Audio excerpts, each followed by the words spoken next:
मान्यवर अभी एक फैशन हो गया है, अभी एक फैशन हो गया है, आम्बेडकर आम्बेडकर आम्बेडकर आम्बेडकर आम्बेडकर आम्बेडकर। इतना नाम अगर भगवान का लेते तो 7 जन्मों तक स्वर्ग मिल जाता। अच्छी बात है ना ना, सुनिए तो। ಸಿಯಾನ್ ಕನ್ನಡ ವೀಕ್ಷಕರೇ ನಮಸ್ಕಾರ. ನಾನು ಶಶಿರೇಖಾ. ಇವತ್ತು ಇದುವರೆಗೂ ನಮ್ಗೆ ಗ್ಯಾಸ್ ರೇಟ್ ಜಾಸ್ತಿ ಆಗುತ್ತೆ ಅಂತ ಹೇಳಿ ಒಂದು ಆತಂಕ ಇತ್ತು. ಇವತ್ತು ಕಮರ್ಷಿಯಲ್ ಗ್ಯಾಸ್ 1,000ದಷ್ಟು ಜಾಸ್ತಿ ಆಗಿದೆ. ಇದರಿಂದ ಹೋಟೆಲ್ ಗಳ ಮೇಲೆ ಯಾವ ರೀತಿ ಪ್ರಭಾವ ಬೀರುತ್ತೆ ಅಂತ ಹೇಳಿ ಇವತ್ತು ಮಾತಾಡ್ಸೋಣ. ಹೋಟೆಲ್ ಸಂಘದ ವೈಸ್ ಪ್ರೆಸಿಡೆಂಟ್ ಆಗಿರುವಂತಹ ಮಧುಕರ್ ಶೆಟ್ಟಿ ಅವ್ರನ್ನ. ಸರ್ ನಮಸ್ಕಾರ. ಸರ್, ಇದು ಯಾವ ರೀತಿ ನಿಮ್ಮ ಬಿಸ್ನೆಸ್ ಮೇಲೆ ಪರಿಣಾಮ ಬೀರುತ್ತೆ? ಜನರಿಗೆ ಇದು ಮತ್ತೆ ನೀವು ಜಾಸ್ತಿ ಬೆಲೆ ಮಾಡಕ್ ಹೋದ್ರೆ ಹೆವಿ ಆಗಲ್ವಾ, ಹೊರೆ ಆಗಲ್ವಾ? ಹೇಗ್ ಮ್ಯಾನೇಜ್ ಮಾಡ್ತೀರಾ? ಖಂಡಿತವಾಗಿಯೂ ಕೂಡ ದೊಡ್ಡ ಹೊರೆ ಆಗುತ್ತೆ. ಈಗ ಮಾರ್ಚ್ ಅಲ್ಲಿ 144 ರೂಪಾಯಿ ಜಾಸ್ತಿ ಮಾಡಿದ್ರು. ಏಪ್ರಿಲ್ ತಿಂಗಳಲ್ಲಿ 200 ರೂಪಾಯಿ ಜಾಸ್ತಿ ಆಗಿದೆ. ಇವತ್ತು ಅಂದ್ರೆ ಮೇ ತಿಂಗಳಲ್ಲಿ 991 ರೂಪಾಯಿ ಪರ್ ಸಿಲಿಂಡರ್ಗೆ ಜಾಸ್ತಿ ಮಾಡಿದ್ದಾರೆ. ಅಂತ ಹೇಳಿದ್ರೆ ಆಲ್ಮೋಸ್ಟ್ 3 ತಿಂಗಳ ಒಳಗಡೆ 55% ರೇಟು ಜಾಸ್ತಿ ಆಗಿದೆ. ಕಳೆದ 2 ತಿಂಗಳು ಮಾಡಿದಾಗಲೂ ಕೂಡ ಸ್ಮಾಲ್ ಅಮೌಂಟ್ ನಾವು ಹೇಗೋ ಮತ್ತೆ ಗ್ರಾಹಕರ ಮೇಲೆ ಹೆಚ್ಚು ಹೊರೆ ಹಾಕಬಾರ್ದು ಅಂತ ಹೇಳಿ ಕೆಲವರು ಜಾಸ್ತಿ ಮಾಡಿದ್ರು, 5 ರೂಪಾಯಿ 10 ರೂಪಾಯಿ, ಕೆಲವರು ಮಾಡ್ಲಿಕ್ಕೆ ಹೋಗಿಲ್ಲ. ಆದ್ರೆ ಈಗ ಅನಿವಾರ್ಯವಾಗಿ 991 ರೂಪಾಯಿ 2,165 ರೂಪಾಯಿ ಇದ್ದ ಗ್ಯಾಸ್ ಇವತ್ತು 3,147 ರೂಪಾಯಿ ಆಗಿದೆ. ಹಾಗಾಗಿ ಅನಿವಾರ್ಯವಾಗಿ ಜಾಸ್ತಿ ಮಾಡ್ಲೇಬೇಕಾಗತ್ತೆ. ಇಲ್ಲ ಅಂದ್ರೆ ಏನಾಗುತ್ತೆ, ಈಗಾಗಲೇ 3 ತಿಂಗಳ ಒಳಗಡೆ 20% ಹೋಟ್ಲುಗಳು ಈಗಾಗಲೇ ಬಂದ್ ಆಗಿ ಹೋಗಿದೆ. ನಮ್ಮಲ್ಲಿ ಏನಾಗುತ್ತೆ, ನಾವು ಲಾಸ್ ಅಲ್ಲಾದ್ರೂ ಕೂಡ 1-2 ತಿಂಗಳು ನಡೆಸಬೇಕು ಅನ್ನುವಂಥದ್ದು ಬಂದ್ ಮಾಡಿದಾಗ ಏನಾಗುತ್ತೆ, ನಾಳೆ ಕಾರ್ಮಿಕರು ಹೋಗ್ಬಿಟ್ರೆ ಮತ್ತೆ ಓಪನ್ ಮಾಡ್ಲಿಕ್ಕೆ ಕಷ್ಟ ಆಗತ್ತೆ.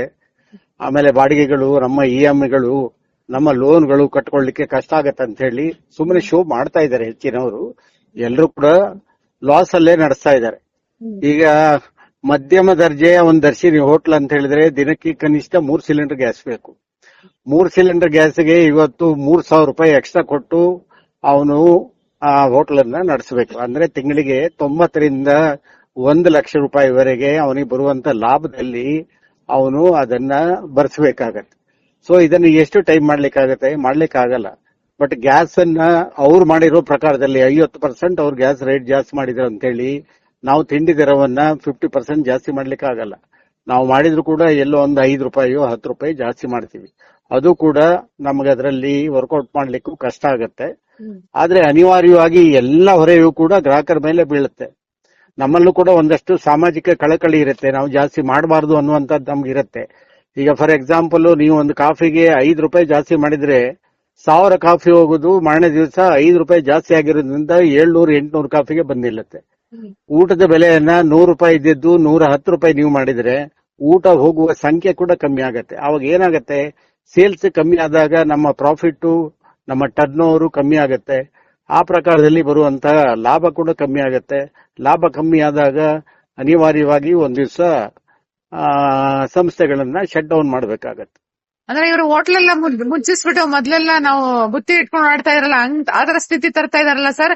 ಇದನ್ನ ಸರ್ಕಾರಗಳು ಯಾಕೆ ಇದನ್ನ ಒಂದು ದೊಡ್ಡ ಸವಾಲಿದು ಇವತ್ತು ಅವ್ರು ಹೇಳ್ತಾರೆ, ನೀವು ಸೌದೆ ಉಪಯೋಗಿಸಿ, ಅದಕ್ಕೆ ಹೋಗ್ಲಿ ಜಾಗ ಇದೆಯಾ ಸೌದೆ ಉಪಯೋಗಿಸಕ್ಕೆ? ಸೌದೆ ಉಪಯೋಗಿಸ್ಲಿಕ್ಕೆ ಸಿಟಿ ಒಳಗಡೆ ಯಾವುದೇ ಹೋಟ್ಲಲ್ಲೂ ಕೂಡ ಸೌದೆ ಉಪಯೋಗಿಸ್ಲಿಕ್ಕೆ ಆಗಲ್ಲ.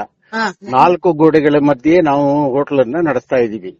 ಅಲ್ಲಿ ಪೊಲ್ಯೂಷನ್ ಇರ್ತದೆ, ಬಿಲ್ಡಿಂಗ್ ಓನರ್ ಪರ್ಮಿಷನ್ ಬೇಕಾಗುತ್ತೆ, ನೇಬರ್ಗಳದ್ದು ಹೊಗೆ ಬಂದಾಗ ಅವರು ಮೇಲ್ಗಡೆ ಆಫೀಸ್ ಇರುತ್ತೆ, ಅವ್ರಿಗೂ ಕಂಪ್ಲೇಂಟ್ ಮಾಡ್ತಾರೆ.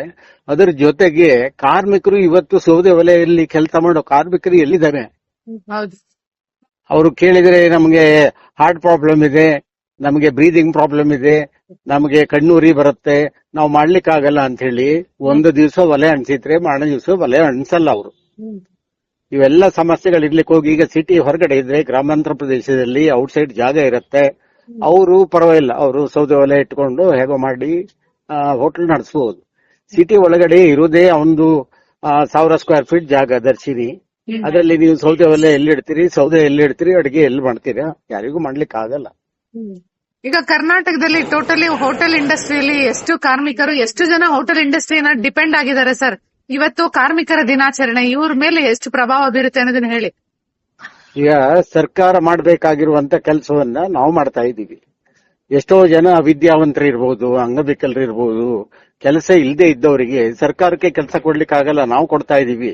ಕೆಲಸದ ಜೊತೆಗೆ ಅವರಿಗೆ ಊಟ ಉಚಿತವಾಗಿ, ವಸತಿ ಉಚಿತವಾಗಿ ನಾವು ಕೊಡ್ತಾ ಇದೀವಿ. ಈ ಎಲ್ಲ ಕೆಲಸವನ್ನ ಕೊಟ್ಟು ಆಮೇಲೆ ಬರುವಂತಹ ಬಿಸ್ನೆಸ್ ಅಲ್ಲಿ ಸರ್ಕಾರಕ್ಕೆ GST ಅನ್ನು ಕೂಡ ನಾವು ಕಟ್ತಾ ಇದೀವಿ. ನಮಗೂ ಕೂಡ ಒಂದು ಪ್ರಾಮುಖ್ಯತೆಯನ್ನ ಅವ್ರು ಕೊಡ್ಬೇಕು. ಸರ್ಕಾರ ಏನ್ ಮಾಡ್ತಾರೆ ಅಂತ ಹೇಳಿದ್ರೆ ನಮ್ಮನ್ನು ಕೂಡ ಅಪರಾಧಿ ಸ್ಥಾನದಲ್ಲಿ ನಿಲ್ಲಿಸ್ತಾ ಇದ್ದಾರೆ. ಇವ್ರೇನು ಯಾವ ಕಾರಣಕ್ಕೆ ಅಂತ ಹೇಳಿದ್ರೆ ಇವರೆಲ್ಲ ದುಡ್ಡು ಮಾಡ್ತಾ ಇದ್ದಾರೆ. ಇವರಿಗೆ 30%, 40%, 50% ಹೋಟ್ಲಲ್ಲಿ ಲಾಭ ಇದೆ. ಆ ರೀತಿಯ ಮನೋಭಾವನೆ ಅಲ್ಲಿ ಯಾರೋ ಒಬ್ಬ ಕಾಫಿ ಕುಡ್ಕೊಂಡು 10 ಜನ ಹರಟೆ ಹೊಡ್ಕೊಂಡು ಹೋಟ್ಲಲ್ಲಿ ನೋಡಿದ್ರ ಕೂಡಲೇ ಅವ್ರಿಗೆ ತಲೆಯಲ್ಲಿ ಏನ್ ಬರುತ್ತೆ, ಸಿಕ್ಕಾಪಟ್ಟೆ ರಶ್ ಇದೆ, ವ್ಯಾಪಾರ ಇದೆ ಅಂತ ಹೇಳಿ. ಆದ್ರೆ ಹಿಂದೆ ಎಷ್ಟು ಕಷ್ಟ ಇದೆ ಅನ್ನುವಂಥದ್ದು ಅವರಿಗೆ ಗೊತ್ತಿರುವುದಿಲ್ಲ.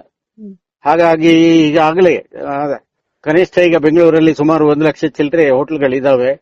ಒಂದೊಂದು ಹೋಟ್ಲಲ್ಲಿ ನೀವು ಲೆಕ್ಕ ಹಾಕಿದ್ರು ಕೂಡ ಒಂದು 25 ಇಂದ 30 ಜನ ಅಂದ್ರೂ ಕೂಡ 25-30 ಲಕ್ಷ ಜನ ಕಾರ್ಮಿಕರು ಮಿನಿಮಮ್ ಬೆಂಗಳೂರು ನಗರದಲ್ಲಿ ಕೆಲಸವನ್ನು ಮಾಡ್ತಾ ಇದ್ದಾರೆ. ಅವರೆಲ್ಲರಿಗೂ ಕೂಡ ಉದ್ಯೋಗವನ್ನ ಈಗ ನಾಳೆ ನಾವೇನಾದ್ರೂ ಸಂಸ್ಥೆ ಬಂದ್ ಮಾಡಿದ್ರೆ ಅವರೆಲ್ಲರೂ ಕೂಡ ಬೀದಿ ಪಾಲಾಗ್ತಾರೆ. ಇದನ್ನು ಕೂಡ ಸರ್ಕಾರ ಗಮನದಲ್ಲಿ ಇಟ್ಕೊಂಡು ಅವ್ರ ಕಡೆಯಿಂದ ಏನ್ ಕೊಡ್ಲಿಕ್ಕೆ, ಇದು ಬಿಟ್ಟು ಇವತ್ತಿಂದ ಇಲೆಕ್ಟ್ರಿಸಿಟಿ ವಿದ್ಯುತ್ ದರವನ್ನ 56 ಪೈಸೆ ಪರ್ ಯೂನಿಟ್ಗೆ ಜಾಸ್ತಿ ಮಾಡಿದ್ದಾರೆ. ಇದು 2ನೇ ಸಾರಿ ಅವ್ರು ಮಾಡ್ತಾ ಇರೋದು. ಆಮೇಲೆ ಕಸ ಸಂಗ್ರಹಣೆಯಲ್ಲಿ ಈಗಾಗಲೇ ನಾವು ಪ್ರಾಪರ್ಟಿ ಟ್ಯಾಕ್ಸ್ ಕಟ್ಟುವಾಗ ಸೆಸ್ ಅಂತ ತಗೊಳ್ತಾರೆ, ಕಸದ ಸೆಸ್ ಹೋಗುತ್ತೆ. ಅದನ್ನ ಪರಿಗಣನೆ ಈಗ ಬೇರೆ ರಾಜ್ಯಗಳೆಲ್ಲ ಕಸಕ್ಕೆ ಚಾರ್ಜ್ ಮಾಡಲ್ಲ, ಅವರು ಫ್ರೀ ಆಗಿ ತಗೊಂಡೋಗ್ಬೇಕು BBMP ಅವರು. ಇಲ್ಲಿ ಈಗ ಮೊನ್ನೆ ಆದೇಶ ಮಾಡಿದ್ದಾರೆ 1 ಕೆಜಿಗೆ 12 ರೂಪಾಯಿ ನೀವು ಕೊಡ್ಬೇಕು ಅಂತೇಳಿ. 1 ಕೆಜಿಗೆ 12 ರೂಪಾಯಿ 12 ರೂಪಾಯಿ ನಾವು ಕಸ ತೂಕ ಹಾಕೊಂಡು ಕೂತ್ಕೊಂಡು ಇವರಿಗೆ BBMPಗೆ ದುಡ್ಡು ಮಾಡ್ಲಿಕ್ಕೆ ನಾವು ನಮ್ ಕೆಲಸವನ್ನ ಮಾಡ್ಲಿಕ್ಕೆ ಆಗುತ್ತೆ. ಅದರಲ್ಲೂ ಕೂಡ ಸರ್ಕಾರದ ಆರ್ಡರ್ ಹೇಗಿದೆ ಅಂತ ಹೇಳಿದ್ರೆ ಅಬೋವ್ 100 ಕೆಜಿ ಇದ್ರೆ ಮಾತ್ರ ನೀವು ಚಾರ್ಜ್ ಮಾಡಬೇಕು, ಇಲ್ಲ ಅಂದ್ರೆ ಅವ್ರಿಗೆ ಫ್ರೀ ಆಗಿ ನಾವು ಕಾರ್ಪೊರೇಷನ್ ಇಂದ ತಗೊಂಡೋಗ್ಬೇಕು ಅಂತ ಹೇಳಿದೆ. ಈಗ 20 ಕೆಜಿ, 10 ಕೆಜಿ, 15 ಕೆಜಿ, 50 ಕೆಜಿ ಕಸ ಸಂಗ್ರಹಣೆ ಆಗುವಂತ ಜಾಗದಲ್ಲೂ ಕೂಡ ಹೋಗಿ ನೋಟಿಸ್ ಕೊಡ್ತಾ ಇದ್ದಾರೆ. ಪರ್ ಕೆಜಿ 12 ರೂಪಾಯಿ, ನಿಮ್ಮದು 100 ಕೆಜಿ 200 ಕೆಜಿ ನಿಮ್ದು ಬರುತ್ತೆ ಅಂತ ಹೇಳಿ ರ್ಯಾಂಡಮ್ ಆಗಿ ಅವ್ರ ಹತ್ರ ಜಬರ್ದಸ್ತ್ ಆಗಿ ಕಸ ತಗೊಂಡ 2-3 ದಿವಸದಿಂದ ಈಗ ಕಸ ತೆಗಿತಾ ಇಲ್ಲ. ಕಡಿಮೆ ಇದ್ರೆ ಸಂಗ್ರಹಿಸಂಗಿಲ್ಲ ದುಡ್ಡು, 100 ಕೆಜಿ ಇದ್ರೆ ಸಂಗ್ರಹಿಸಬೇಕು. ಆದ್ರೆ ಕಡಿಮೆಗೂ ಆತರ ಎದುರಿಸಿ ತಗೋತಾ ಇದಾರೆ ಅಂತ ನೀವು ತಗೊಳ್ತಾ ಇದ್ದಾರೆ. ಅಲ್ಲ, ಈಗ ನೀವು ಕಸದ ಸೆಸ್ ಅಂತ ತಗೋತಿಲ್ಲ ಪ್ರಾಪರ್ಟಿ ಟ್ಯಾಕ್ಸ್ ಅಲ್ಲಿ, ಇದನ್ನ ಹೇಗ್ ತಗೊಳ್ತೀರಾ ಅಂತ ಕೇಳ್ತಾ ಇಲ್ವಾ ತಾವು? ಹೇಳಿ ಆಗಿದೆ, ಅದು ಅವರಿಗೂ ಕೂಡ ಗೊತ್ತಿದೆ.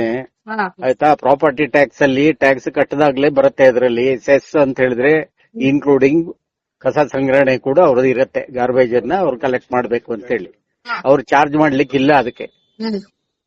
ಆದ್ರೂ ಕೂಡ ತುಂಬಾ ಹೋಟೆಲ್ಗೆ ಹೋಗ್ಬಿಟ್ಟು ಇವೆಲ್ಲ ಏನಾಗಿದೆ, ಇದು ಎಲ್ಲ ರೋಲ್ ಕಾಲ್ ಆಗ್ಬಿಟ್ಟಿದೆ. ಅವರೆಲ್ಲ ನಮ್ಮ ಸ್ಲೀಪಿಂಗ್ ಪಾರ್ಟ್ನರ್ ತರ ಆಗ್ಬಿಟ್ಟಿದ್ದಾರೆ.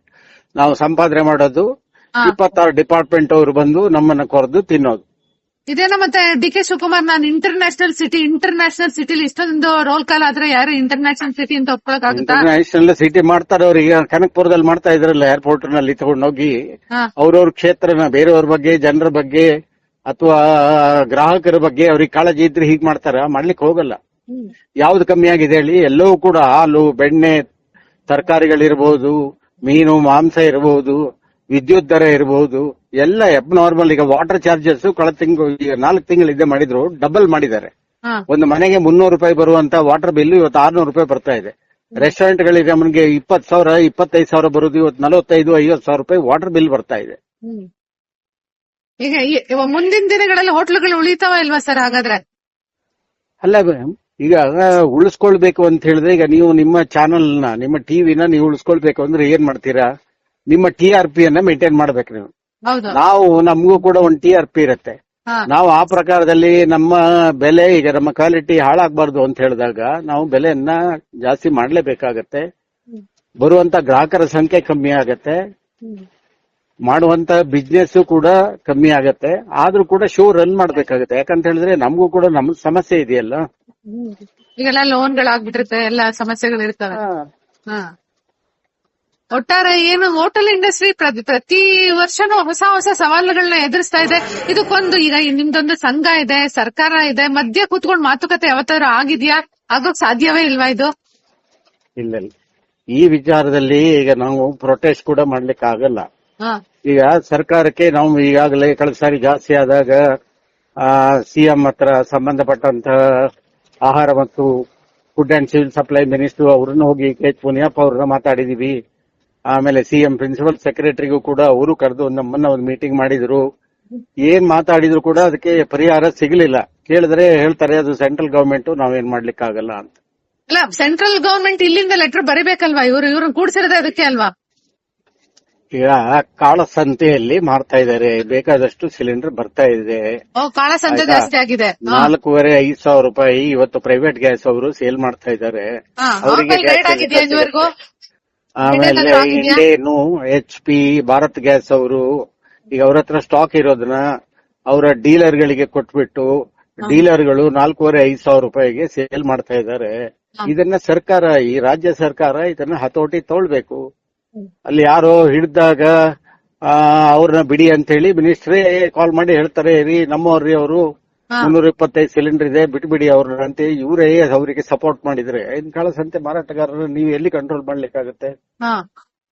ನಿಮ್ಮ ಚಾನಲ್ ಅಲ್ಲಿ ಕೂಡ ಬಂದಿದೆ, ಇವೆಲ್ಲವೂ ಕೂಡ ಬಂದಿದೆ. ಇದ್ರ ಜೊತೆಗೆ ಕೆಲವರು ಪರ್ಯಾಯ ಗ್ಯಾಸ್ ಅಂತ ಮಾಡ್ಕೋತಾ ಇದಾರೆ. ಈಗ ಹೋಟೆಲ್ ಇಂಡಸ್ಟ್ರಿ ಅದ್ರ ಬಗ್ಗೆ ಯೋಚನೆ ಮಾಡ್ತೀವಿ. ಈಗ ತರಕಾರಿ ಈಗ PNG ಬಗ್ಗೆ ಆಲ್ರೆಡಿ ಲಾಸ್ಟ್ ಟೈಮ್ ಕೂಡ ಪ್ರಿನ್ಸಿಪಲ್ ಸೆಕ್ರೆಟರಿ ಅವರೆಲ್ಲ ಕರೆದು ಬಿಟ್ಟು ಪೈಪ್ಲೈನ್ ಗ್ಯಾಸ್ಗೆ ಒಂದು ಮೀಟಿಂಗ್ ಆಗಿದೆ. ಈಗ ನಾವು ಹೆಚ್ಚಿನವರು ಕೂಡ ಆನ್ಲೈನ್ ರಿಜಿಸ್ಟ್ರೇಷನ್ ಮಾಡ್ಕೊಂಡಿದೀವಿ. ಮಾಡ್ಬಿಟ್ಟು ಪೈಪ್ಲೈನ್ ಮಾಡ್ಲಿಕ್ಕೆ ಅಲ್ಲಿ ಸಮಸ್ಯೆ ಏನಾಗಿದೆ ಅಂತ ಹೇಳಿದ್ರೆ, ಪೈಪ್ಲೈನ್ ಮಾಡ್ಲಿಕ್ಕೂ ಕೂಡ ಗೇಲ್ ಗ್ಯಾಸ್ ಅವ್ರು ಕೂಡ ಅದನ್ನೇ ಹೇಳ್ತಾ ಇರೋದು, ನಮಗೆ ಇನ್ಫ್ರಾಸ್ಟ್ರಕ್ಚರ್ ಅಂದ್ರೆ ರೋಡ್ ಕಟ್ಟಿಂಗ್ ಪರ್ಮಿಷನ್ ಕೊಡಬೇಕು. ಸರ್ಕಾರ ನಮಗೆ ಪರ್ಮಿಷನ್ ಕೊಟ್ಟಾಗ BBMP ಅವರು ರೋಡ್ ಕಟ್ಟಿಂಗ್ ಪರ್ಮಿಷನ್ ಕೊಡ್ತಾರೆ.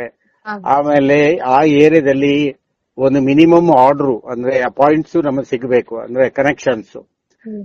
ಈಗ ಒಂದು ರೋಡ್ ಅಲ್ಲಿ ಒಂದು 10 ಜನ ಕನೆಕ್ಷನ್ ತಗೊಂಡ್ರೆ ಅವರಿಗೆ ಪೈಪ್ಲೈನ್ ಮಾಡಿ ಅವರಿಗೆ ಲಾಸ್ ಆಗುತ್ತೆ, ಅವರಿಗೆ ಆಗಲ್ಲ. ಸೊ ಮ್ಯಾಕ್ಸಿಮಮ್ ಮನೆಯವರು, ಆಮೇಲೆ ಅದಕ್ಕೆ ಸರ್ಕಾರದಿಂದ ಉತ್ತೇಜನ ಬರಬೇಕು. ಬಂದಾಗ ನಾವು ಅದನ್ನ ಮಾಡ್ಲಿಕ್ಕೆ ರೆಡಿ ಇದೀವಿ ಅಂತ ಹೇಳಿದ್ದಾರೆ. ಆಲ್ಮೋಸ್ಟ್ ಈಗ ನೋಡಿ, ನೀವು ಗುಜರಾತ್ ಇರ್ಬೋದು, ಮಹಾರಾಷ್ಟ್ರದಲ್ಲಿ ಈ ರೀತಿಯ ಸಮಸ್ಯೆಗಳು ಅಷ್ಟಿಲ್ಲ ಹೋಟ್ಲವರಿಗೆ. ಯಾಕಂದ್ರೆ ಅಲ್ಲಿ ಎಲ್ಲ ಪೈಪ್ಲೈನ್ ಗ್ಯಾಸ್, ತರಕಾರಿ ವೇಸ್ಟ್ ಇಂದ ಗ್ಯಾಸ್ ವ್ಯವಸ್ಥೆ ಪೈಪ್ಲೈನ್ ಗ್ಯಾಸ್ ಗಳಲ್ಲಿ ನ್ಯಾಚುರಲ್ ಗ್ಯಾಸ್ ಅಲ್ಲಿ ಯೂಸ್ ಮಾಡ್ತಾ ಇದ್ದಾರೆ. ನ್ಯಾಚುರಲ್ ಗ್ಯಾಸ್ ಅಲ್ಲಿ ವ್ಯವಸ್ಥೆ ಚೆನ್ನಾಗಿದೆ. ಸೊ ಪೈಪ್ಲೈನ್ ಬಂದಾಗ ಗ್ಯಾಸ್ ಬಂದಾಗ ಸಮಸ್ಯೆಗಳು ಕಮ್ಮಿ ಆಗುತ್ತೆ. ನಿಮ್ಗೆ ಇದನ್ನ ಬೇಗ ಮಾಡ್ಕೊಡ್ತೀವಿ ಅಂತ ಹೇಳಿ ಚೀಫ್ ಸೆಕ್ರೆಟರಿ ಅವರು ಹೇಳಿದಾರ ನಿಮ್ಗೆ? ಇಲ್ಲ, ಅವರಿಗೆ ಆರ್ಡರ್ ಮಾಡಿದ್ದಾರೆ ಮಾಡಿ ಅಂತ ಹೇಳಿ. ಅದಕ್ಕೆ ಅವರಿಗೆ ಪೂರಕವಾಗಿ ಏನೇನ್ ಬೇಕೋ ಅದನ್ನ ಮಾಡಿ ಕೊಟ್ರೆ ಆಗುತ್ತೆ. ಓಕೆ. ಅಂದ್ರೆ ಹೋಟೆಲ್ ಇಂಡಸ್ಟ್ರಿ ಎಷ್ಟು ಇವತ್ತು ಕಾರ್ಮಿಕರ ದಿನಾಚರಣೆ ದಿವಸನ ಎಷ್ಟು ಸಮಸ್ಯೆಗಳಿಂದ ಬಳಲ್ತಾ ಇದೆ, ಅಲ್ಲಿನ ಕಾರ್ಮಿಕರ ಜೀವನ ನೆಕ್ಸ್ಟ್ ಏನು ಅನ್ನೋದು ಸಾಕಷ್ಟು ಒಂದು ರಿಯಾಲಿಟಿ ವಿಚಾರಗಳನ್ನ ಹೇಳಿದೀರಾ. ಸರ್ಕಾರ ಅದಕ್ಕೆ ಆದ್ಯತೆ ಕೊಡಬೇಕು. ಸರ್ಕಾರದವರು ಅಂತ ಕಂಪನಿಗಳನ್ನ ಕರ್ಕೊಂಡ್ ಬಂದು ಮಾಡಬೇಕು. ಈಗ ಕಸ ಇರಬಹುದು, ಗಾರ್ಬೇಜ್ ಇರಬಹುದು, ಅದೆಲ್ಲ ಯೂನಿಟ್ ಅನ್ನ ಮಾಡಿದಾಗ ಅದರಿಂದ ಲಾಭ ಇರುತ್ತೆ.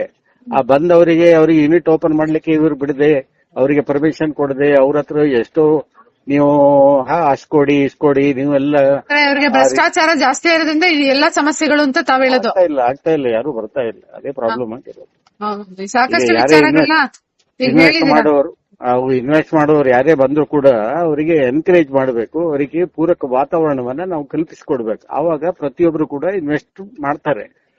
ಮುಖ್ಯವಾದ ವಿಚಾರ ಹೇಳಿದ್ದೀರಾ. ಇಂಡಸ್ಟ್ರಿ ಓಪನ್ ಮಾಡೋರು ಅದು ಅಷ್ಟೇ. ಗಾರ್ಬೇಜ್ ಸಿಟಿ ಯಾಕಾಗಿದೆ ಅಂತ ಮಾಹಿತಿಯನ್ನ ಕೊಟ್ಟಿದ್ದೀರಾ ಸರ್, ಜೊತೆಗೆ ಎಲ್ಲ ಮಾಹಿತಿ ಕೊಟ್ಟಿದ್ದಾರೆ. ಥ್ಯಾಂಕ್ ಯು ಸರ್, ನಮಸ್ಕಾರ. Okay, thank you sir.